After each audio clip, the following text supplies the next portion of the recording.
안녕하세요. 사사이 사람 사는 이야기 오늘의 사연입니다. 안녕하세요. 저는 올해로 36살이 된 강현주라고 합니다. 현재는 제 남편과 딸 그리고 엄마와 함께 살고 있어요. 아버지와의 기억은 아주 어릴 때 잠깐 행복했던 것 이후에는 존재하지 않습니다. 저의 기억은 대략 5살 때부터 시작되는데요. 당시에 부모님께서는 저를 정말 많이 사랑해 주셨어요.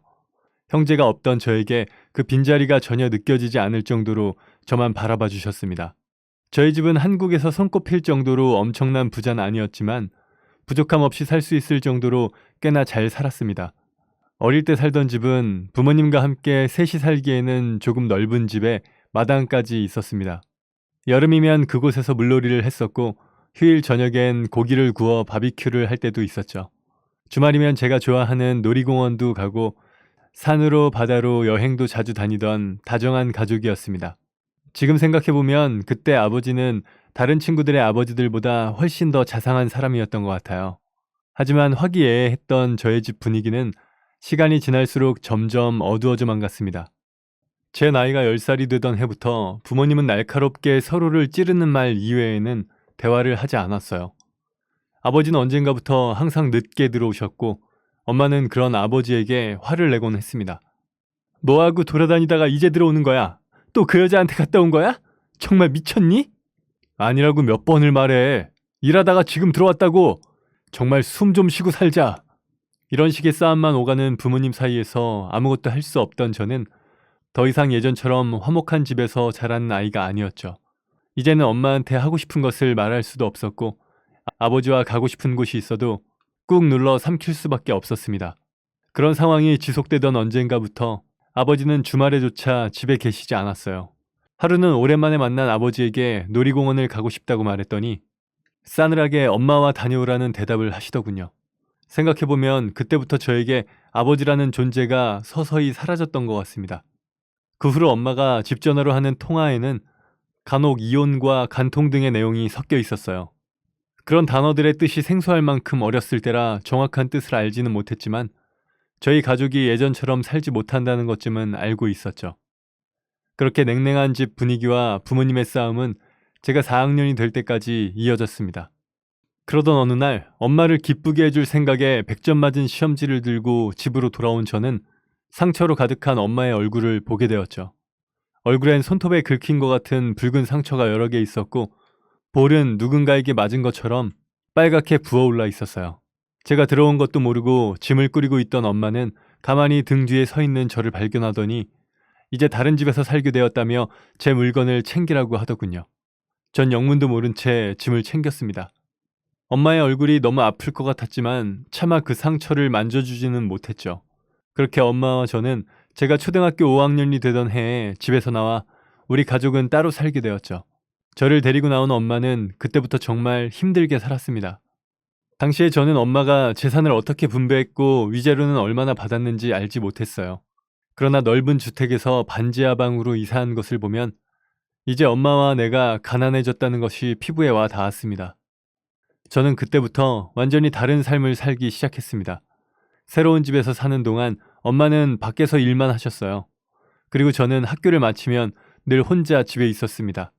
제 방이 따로 있었던 주택과는 달리 엄마와 한 방을 같이 써야만 했고 가지고 싶은 물건이 있어도 더 이상 사달라고 할 수가 없게 되었죠. 그러던 어느 날 작은 사건이 일어났습니다. 여느 때와 다름없이 학교 후 집에 돌아온 저는 일하러 간 엄마의 빈자리를 느끼며 혼자 있었죠. 간식도 챙겨 먹고 숙제를 하며 시간을 보내던 그때 문 밖에서 앙칼진 여자의 목소리와 함께 문을 두드리는 소리가 났습니다. 쾅쾅쾅! 야! 너 여기 있는 거 다 알아? 내가 못 찾을 줄 알았어? 당장 안 나와? 시끄럽게 소리를 지르는 여자의 목소리가 너무 커서 저는 그냥 엄마가 안 계시다고 말을 하려 했죠. 엄마 안 계시는데요? 하며 살짝 문을 열은 순간 문 밖에서 소리를 지르던 여자는 신발도 벗지 않고 집으로 들어오더니 엄마를 찾더군요. 그 모습이 무섭기도 하고 신발을 벗지 않고 들어온 것에 화가 나 제 나름 대들었습니다. 엄마 일하러 가셨어요. 빨리 나가세요. 제 말을 들은 그 여자는 제 머리를 툭툭 치며 너도 조심해. 너희 엄마 완전 정신 이상자야. 하는 알 수 없는 이야기를 하고 나갔습니다. 그날 밤 저는 퇴근한 엄마에게 낮의 일을 이야기했습니다. 엄마는 깊은 한숨을 쉬시더니 저에게 그 여자가 다시 찾아오면 절대 문을 열어주지 말라고 신신당부를 하셨죠. 그리고 엄마는 그 동네에서 벗어나기 위해 엄청난 노력을 했습니다. 제가 학교에 가면 출근을 하고 저녁을 먹기 전에는 집에 돌아오던 엄마인데 그날 이후 새벽에 신문과 우유 배달까지 하셨죠. 하지만 그렇게 벌어봐야 손에 쥐는 돈은 거의 없었고 결국 외갓집의 도움을 받아 서울의 작지만 깨끗한 아파트로 집을 옮겼죠. 지금 생각해보면 왜 그렇게 힘들게 살았는지 모르겠을 정도로 저희는 힘들게 살았습니다. 저는 시간이 흐르고 점점 커가면서 종종 엄마의 얼굴이 퉁퉁 부어있는 것을 보았습니다. 그럴 때마다 엄마의 얼굴에 약을 발라주며 무슨 일 있었냐고 물어도 너는 몰라도 돼. 이건 어른들의 일이야. 하며 저에게 아무런 대답도 해주지 않았죠. 사실 엄마가 말해주진 않았지만 저는 그 상처가 아버지의 새 부인이 한 짓이라는 것을 알고 있었습니다. 저와 엄마가 반지하 방에서 아파트로 이사를 한 그 이후 혼자 집에 있는 것이 외로웠던 저는 문득 아버지가 보고 싶어 우리 가족이 살던 동네에 간 적이 있습니다. 물론 엄마가 알면 크게 나무랄 것이 뻔하니 엄마에게는 아무런 이야기도 하지 않고 찾아갔죠. 집에 가면 아버지를 만날 수 있다는 기대감으로 설레었던 저는 곧장 집 초인종을 눌렀습니다. 아버지가 문을 열어줄 것이라고 생각했던 제 예상과 달리 지난번 반지하 집에 찾아왔던 그 여자가 나오더군요. 어린 제가 봐도 너무나 짙은 화장을 하고 있었던 여자를 보고 저는 도깨비 같다는 생각을 했네요. 여자는 아버지의 이름을 대며 아버지를 찾는 제게 더 이상 너희 집이 아니라고 말하며 피식 웃더라고요. 예, 네 아버진 이제 여기 없어. 여기 사는 사람은 네 아버지가 아니라 내 남편이야. 그러니까 다신 찾아오지 마. 알겠니? 여자는 저에게 강한 목소리로 경고를 하고 집으로 다시 들어갔습니다. 멍하니 대문 앞에 서 있다 보니 참 서럽다는 생각이 들더라고요. 제 집이고 우리 아버지가 이곳에 살고 있는데 집에 마음대로 들어가지를 못한다는 사실이 너무나도 속상했거든요. 그래서 저는 그날 집 앞에 숨어서 아버지를 기다렸습니다. 아버지가 오면 당연히 저를 데리고 집으로 들어갈 거라는 기대를 했어요. 그럼 그 여자한테 여기는 우리 집이라고 말해줄 수 있을 거라 생각했죠. 그러나 집에 온 아버지는 앞에서 기다리는 저를 발견하지 못한 채 대문 앞으로 마중 나온 그 여자의 허리를 감아 안고는 그대로 집으로 들어가 버렸습니다. 저는 그때 아버지에게 다른 부인이 생겼다는 것을 두 눈으로 똑똑히 보게 되었죠. 그날 이후 다시는 아버지를 찾아가지 않았습니다. 저와 엄마를 버리고 다른 여자와 함께 살고 있는 아버지가 원망스러웠거든요. 그러나 아버지에 대한 그리움이 모두 사라진 것은 아니었어요. 어린 시절 부모님과 너무나도 행복했던 추억까지 모두 지워버릴 수는 없었습니다. 아버지를 빼앗아 저희 가족의 평화를 깨버린 그 도깨비 같은 여자를 짓밟고 싶은 생각은 하루에도 수도 없이 들었지만 제가 할 수 있는 건 아무것도 없었습니다. 막연히 그 집을 다시 찾아오겠다는 생각만 할 뿐이었죠. 중학교까지만 해도 그 여자에 대한 복수에 불타던 저는 고등학교를 들어가면서 차츰 현실을 받아들이게 되었고 저도 아르바이트를 하며 가게의 보탬이 되기 위해 노력했습니다. 그리고 다행히 학창시절 내내 성적이 나쁘지는 않았기에 무사히 수도권에 있는 대학에 갈 수 있었죠. 이후 대학생이 된 저는 부모님이 아직 이혼을 하지 않은 상태라는 사실을 알게 되었습니다. 그저 저와 엄마랑 같이 살고 아버지는 다른 여자와 살고 있을 뿐이었죠. 저는 엄마에게 왜 아버지와 이혼을 하지 않았느냐고 물었습니다. 다른 여자와 바람을 피고 살림까지 차린 남자와 이혼하는 것은 당연하다고 생각했거든요. 내가 왜 이혼을 해주니? 누구 좋으라고? 아무리 그래도 그렇지. 이혼을 안 하니까 위자료나 양육비도 못 받았잖아. 그럴 거면 이 집에서 나오질 말았어야지. 그년이 너 가지고 협박하는데 어떻게 그 집에서 계속 살아? 쫓아와서 너한테 해코지라도 하면 어떻게 하려고? 상간녀는 엄마가 아버지의 외도 사실을 알고도 이혼을 해주지 않자 저를 가지고 협박을 한 모양이었습니다. 이혼을 해줄 수는 없고 어린 저를 지켜야 했던 엄마는 저를 데리고 그 집에서 나왔던 것이었죠. 처음에 1년 정도 반지하에서 살다가 아파트로 이사 왔잖아. 그 돈은 어디서 난 거야? 아버지가 준 거 아니었어? 네 아버지가 한 푼이라도 줬는 줄 알아?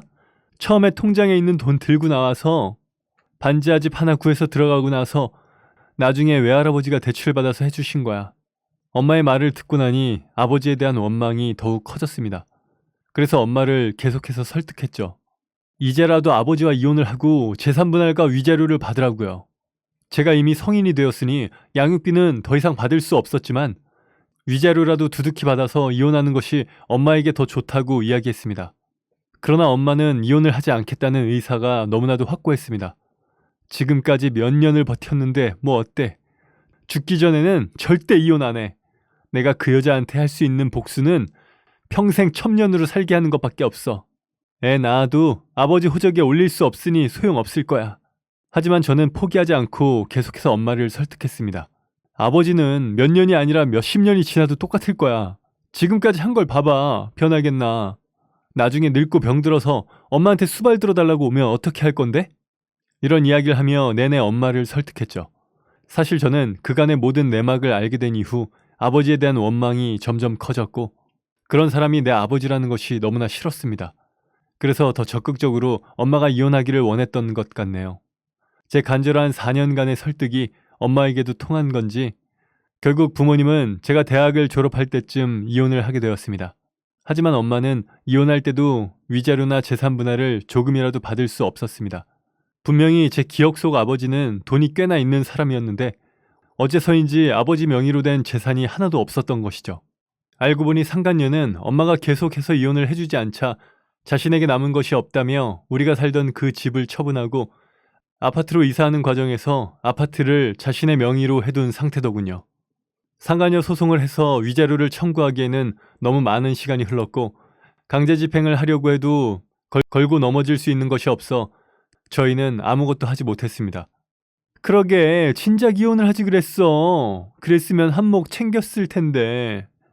그동안 다 쓰고 이제 남은 재산이 딱 이 집 하나라서 줄 게 없네. 아, 물론 이것도 내 집이고 하며 비웃는 상간녀가 괘씸했습니다. 게다가 아버지는 그동안 일을 하지 않아 할아버지로부터 물려받은 재산을 처분하며 생활했다고 하더라고요. 그리고 마지막 남은 그 집은 상간녀의 명의로 되어 있으니 저희는 완전히 그 여자에게 당해버린 셈이었죠. 저는 조금의 위자료라도 챙길 수 있을 거라 생각하고 이혼하라 한 거였는데 일이 이렇게 되니 엄마에게 미안한 감정이 들더군요. 그러나 나중에 아버지가 병들어 아플 때 엄마를 찾아오는 일은 막았다고 생각했습니다. 그리고 이제는 서류상으로도 엄마와 저만 남게 되었으니 제가 엄마를 책임져야겠다는 막연한 책임감이 들었죠. 그래서 직장에 들어가 악착같이 일하고 돈을 벌었지만 엄마와 제가 가난에서 벗어나는 것은 좀처럼 쉽지가 않았습니다. 그리고 저 역시 20대 후반이 되어 결혼이라는 것을 하게 되었죠. 돈을 많이 버는 재력가는 아니었지만 아주 착한 남자였죠. 저와 같은 가치관을 가지고 비슷한 가정사를 겪었던 남편은 저와 이야기가 아주 잘 통했어요. 사실 부잣집의 시집가 호강하고 싶다는 생각을 해본 적도 있지만 평범한 외모에 이혼 가정에서 자란 돈도 없고 직장도 그저 그런 20대 후반의 여성이 마냥 조건을 따지며 결혼하는 것은 현실에서는 거의 불가능한 일이었죠. 그래서 저는 차라리 사랑하는 사람과 오손도손 사는 편을 선택했습니다. 물론 아버지는 제 결혼식에도 오지 않았죠. 그냥 엄마와 저는 아버지의 인생에서 삭제시킨 듯 했습니다. 사실 결혼식 날이 다가올 때쯤 엄마가 아버지에게 전화를 걸었다더군요. 그래도 하나밖에 없는 딸의 결혼식인데 와야 하는 것이 아니냐고요. 그러나 상간녀는 아버지의 전화기를 빼서 엄마에게 고래고래 소리를 지르며 욕을 하고 전화를 끊어버렸고 저는 결혼식 날 외삼촌의 손을 잡고 입장했습니다. 저희는 결혼은 했지만 따로 집을 구할 돈이 없기도 했거니와 엄마 혼자 살게 둘 수가 없던 저는 남편에게 부탁해 엄마와 함께 살기로 했습니다.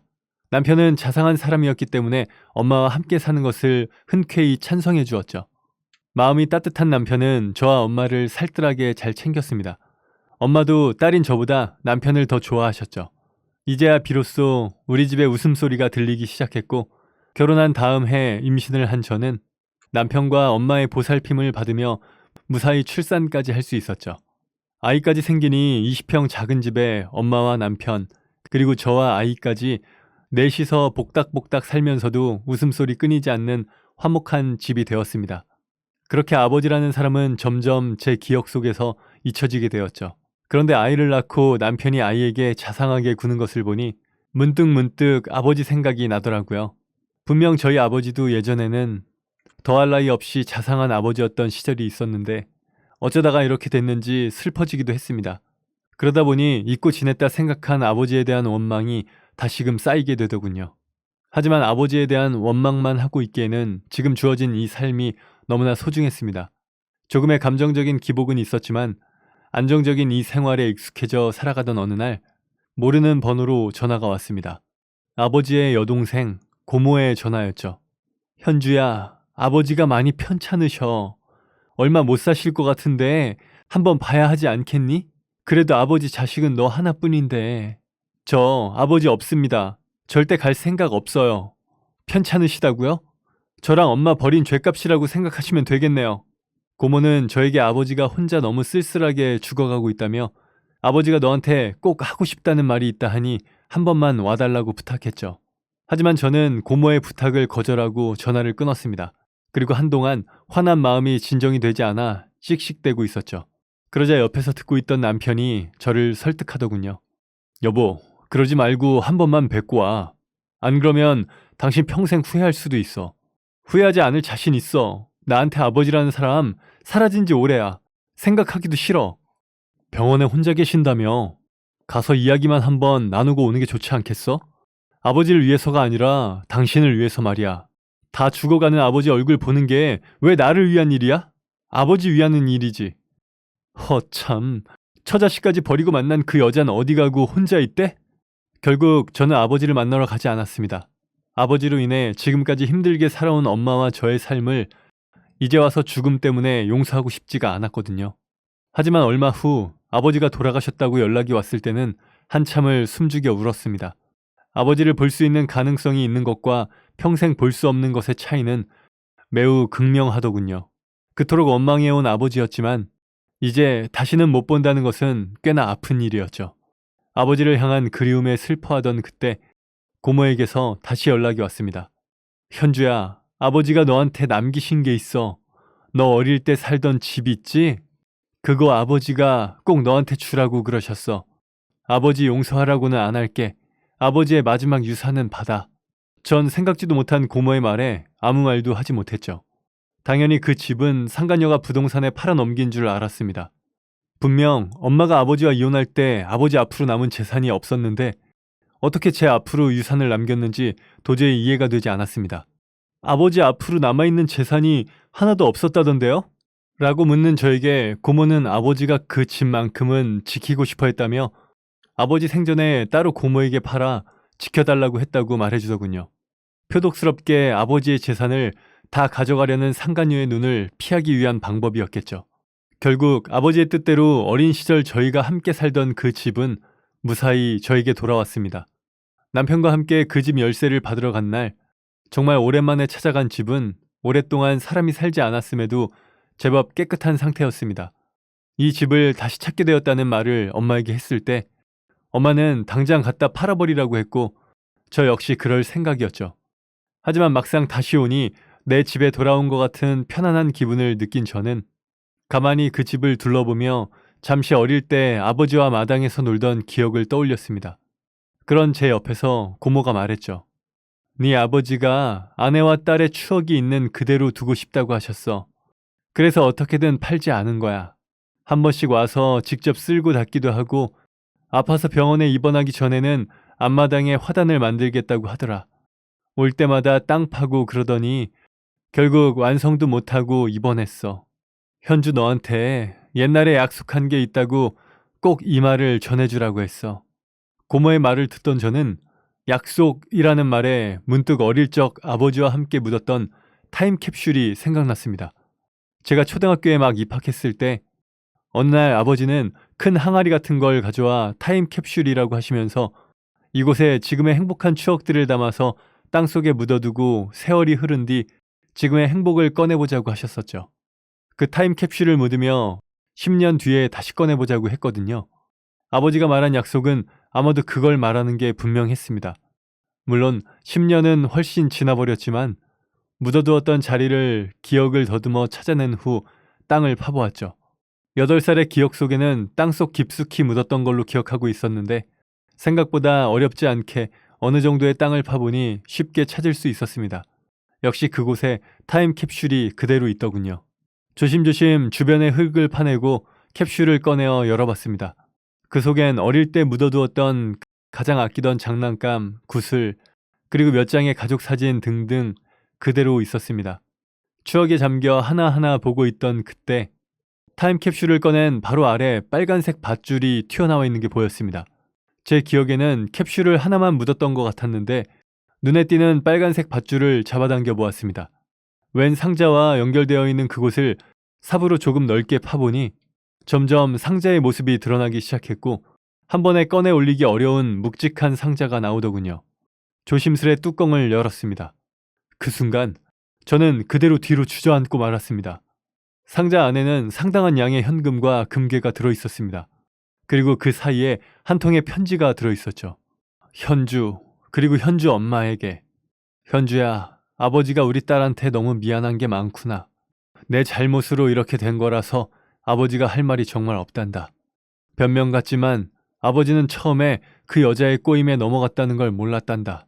하나둘씩 그 여자한테 뺏기고 잘못되었다는 걸 느꼈을 땐 이미 너무 늦었더구나. 그래도 이혼은 안 했으니 언젠간 다시 우리 가족에게 돌아갈 수 있을 거라고 생각했는데 결국 이혼까지 하게 되었지. 염치 없지만 내 부인은 현주 엄마 한 명만 남겨두고 싶어서 나 역시 그 여자와 혼인신고는 하지 않았다. 그리고 내 아이는 현주 딱 한 명이야. 혹시라도 그 여자가 내 아이라고 데려오면 절대 속아선 안 돼. 그리고 현주 엄마, 미안하다는 말도 가식적으로 들리겠지만 정말 미안해. 평생 당신과 현주에게 속죄하며 살았어. 이건 지금까지 보내지 못한 현주 양육비랑 당신한테 주는 위자료야. 그리고 현주 결혼하는 거 알았을 때 빼놓은 집값이랑 생활비도 넣어놨어. 이렇게밖에 못해줘서 정말 미안해. 한 글자 한 글자 꾹꾹 눌러 담은 아버지의 글씨였습니다. 고모의 말에 의하면 처자식을 버리고 뒤늦게 상간녀의 꼬임에 넘어간 것을 알게 된 아버지는 상간녀와 헤어지려고 많은 노력을 해왔던 모양입니다. 하지만 상간녀가 혼인빙자 간음 등을 운운하며 아버지를 협박했다네요. 본인에게 돈이 없으면 상간녀가 알아서 떨어질 것이라 생각한 아버지는 일부러 일도 하지 않았다더군요. 하지만 상간녀는 아버지의 모든 재산을 빼앗을 때까지 아버지 옆에 있었고 아버지는 최소한의 서울집과 통장 잔고만 빼고 모든 재산을 이곳에 숨겨둔 것이었습니다. 그년이 얼마나 표독스러운지 혹시라도 네 아버지가 너희 엄마한테 돈 줘서 이사할까봐 어찌나 심하게 감시를 하던지. 그래도 갖고 있는 걸 처분할 때는 부동산 하는 너희 고모부 덕에 잘 넘길 수 있었어. 고모의 이야기를 듣고 집으로 와 엄마에게 이 모든 이야기를 한 저는 그동안 힘들게 살아왔던 삶을 돌아보며 펑펑 울었습니다.